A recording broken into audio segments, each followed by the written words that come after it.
Hello, and welcome to another edition of the Book Review Blog. Today we're going to review the book Firestarter by Stephen King. Um, this focuses on most of the book is about a father named Andrew McGee and his daughter Charlene, or in the book she's known as Charlie McGee.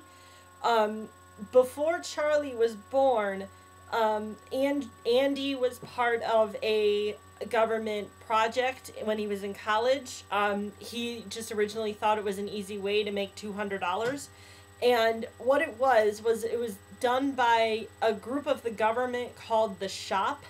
Um, it was they're part of the Department of Science Investigation or something. And they were wanting to experiment a new drug that it was a study that basically there were 12 people, and 6 of the people got this drug called lot 6, and 6 others got a placebo. It was basically a double blind study, meaning they didn't know who would get what. And while Andy was in there, he met a woman named Vicki Tomlinson, and they struck up a friendship, and eventually they got married, and they had a little girl named Charlie. And as it happened, both Andy and Vicky got the lot 6. Andy got a little stronger than Vicky did, where Andy, because of this lot 6, he was able to quote unquote push people, where that means that if he wanted somebody to do something, with his mind, he could push them to wanting to do something. There are definite examples in the book, which I'll get to in a moment. Like I said, Vicky got a little less of the lot 6 than Andy did. She had the ability to kind of move things with her mind. It was an example in the book was like if she noticed the refrigerator hadn't been open or hadn't been closed all the way, she just closed it without pushing it or even touching it. So things like that. And so again, they got married and had a daughter and named Charlie. And this was something that the people from the shop were kind of dreading, that they were thinking this might happen, but they said, well, what happens if 2 people who get this kind of mutating thing, drug, what happens if they marry and have a child? What would this child be? And Charlie did get some kind of genetic mutation because of the drug, and her power was she could start fires just with her mind and just by saying the word. And so what happens is that Andy and Vicky kind of lead normal lives, and unknowing to them, the shop is watching them, and and then again, Charlie is grown, or is born, and she grows up, and all of a sudden, then the shop is realizing how powerful Charlie is, and that she needs to be stopped, and so does her family. So they go in, and while Andy is at work, and Charlie is away, they go in and they interrogate Vicky on where Charlie is, and they end up killing her because of it. Either it was kind of a gross scene. They end up pulling out her fingernails to torture her to get her to tell them where Charlie is, and either she died from that, or they just killed her. And that's unknown, but they end up getting Charlie, and Andy has a premonition that they're coming, so he goes and kind of intercepts them. And here's an example. He when he's going to get Charlie, there's 2 shop guys who are with Charlie, and he tells one of the shop guys that you're blind, and he pushes his power to this shop guy, and all of a sudden the shop man can't see, and he runs around and is blind. And then he tells another person to go to sleep, and so all of a sudden this person just drops and falls asleep. And Um, so then Andy and Charlie become fugitives on the run, and that's where the book starts. You learn about the college experiment and Andy and Vicky's relationship and Vicky's death through the book, but it's more like flashbacks. Um, Andy and Charlie are on the run. Like I said, they start in New York, and they start in New York City, and they go to Albany. And this is another reason, or way how Andy uses his power. They go, they get a cab from New York City to Albany, and Andy only has a dollar bill with him, but he tells the cabbie that it's a $500 bill. And so he hands it to him, and the cabbie sees a $500 bill. And so they go to Albany, and they hitchhike a little ways to a place called, that they just known as Manders Farm. It's run by Irv and Norma Manders. They're like an elderly couple.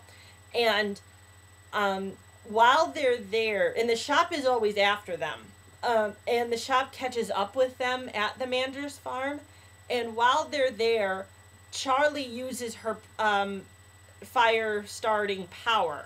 She uses it in a big way, and it's really fun to read, and really it's kind of very scary. Where she like takes out the shop's cars, and she burns a couple shop people, and things like that. And then Charlie and Andy go on the run again into Tashmore Lake in Vermont, to one of Andy's boyhood homes. Like it's at a cabin in the woods type of thing. And they live pretty long, or they live for a lot of months there, in kind of safety. And while they're there, the head of the shop in Virginia, whose name is Captain Hollister, in the book he's just called Cap, and a Native American by the name of John Rainbird, who's also a part of the shop. They're wanting to get Andy and Charlie, obviously, and it's actually Rainbird that gets them. They figure out where they are, and they take them out, and Andy and Charlie buy like a tranquilizing gun, and they bring them to Virginia, where the shop headquarters are. And this is, at this part, Andy and Charlie are separated and spend many months separated. I think they spend about 6 months at this shop headquarters. And the shop people really don't have any use for Andy.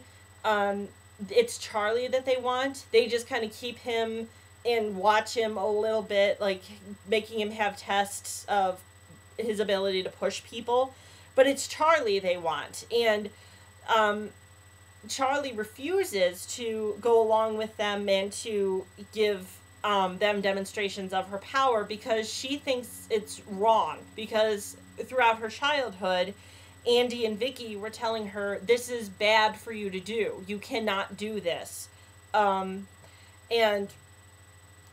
especially after the incident at the Manders Farms, Charlie knows that what she can do is very bad.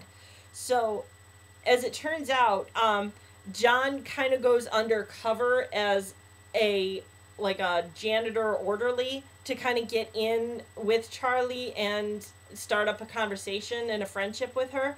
And eventually he does, and he and Charlie kind of build like a friendship where he's like Uncle John to her, and he's getting her really acclimated with him, and really kind of bringing her out of her shell so that she will do demonstrations and testing for them. And he kind of pushes her, like, oh, well, you can have privileges if you do this. You don't have to be stuck in your little like apartment type thing. You can go outside. You can, we have stables and we have horses and things. He's acting to a little girl, because Charlie's about 8 years old. And so eventually she does give in, and she does start to demonstrate. And Andy, on the other hand, is, again, also kind of demonstrating, but like I said, he's not doing it as much as Charlie is. But he is realizing that he and Charlie have to get out and have to leave the place, and actually to tell their story to the like local newspapers and national newspapers, because in his mind that's the only way to take the shop out, is if they are well known.